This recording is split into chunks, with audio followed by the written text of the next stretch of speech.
I've been putting size guides on mouse reviews for a few years now, but it's all just guesswork. I'm making it up as I go along and figuring out whatever makes sense at the time.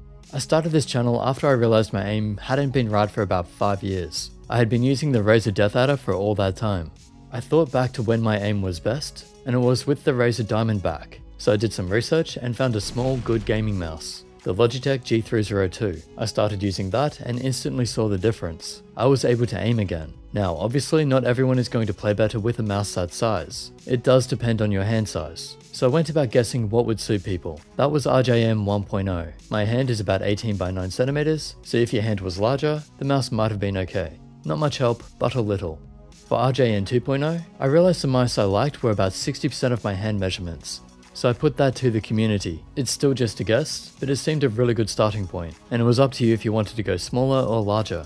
Now let's talk about RJN 3.0, the third iteration of my mouse size guide. If this works out, it'll be the basis of a new mouse search on my website too, and you can help by giving your experience in the comments below. So here's my new idea. At this time, it seems that the middle of the mouse, the grip width, or where your fingers go, is the most important measurement for aim. So it's thumb placement to in between your ring and little finger. I used to measure just straight across at the knuckles, with the thumb included, and say 60% of that, which seems good, but here's a simpler idea. Just measure the 3 middle fingers, index, middle, and ring, and do that across the first section. Don't squeeze them in, just close them together gently. I saw the measurements as low as 5.2 centimeters for me, and I actually think a mouse with that measurement would suit me. And with this method, there's no extra math needed. Just measure those fingers, then check the grip width of a mouse, and if it matches up, it could be good for you.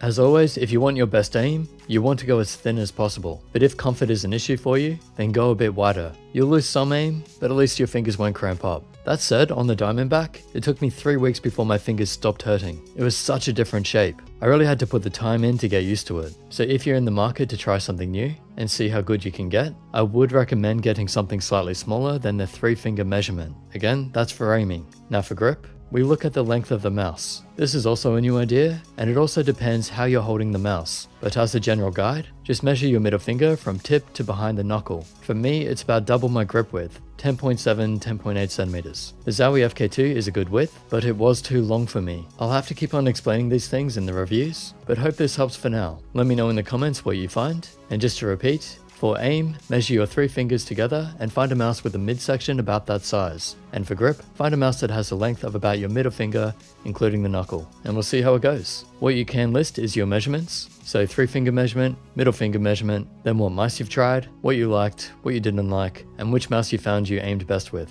Everyone is different, these are just general guides, but the more we talk, the more information we get, the more accurate we can become in our mouse choice and in our chosen games. See what I did there? No apologies. Usual links in the description if you want to help support the channel. Subscribe, like and share this video, and I'll catch you in the next.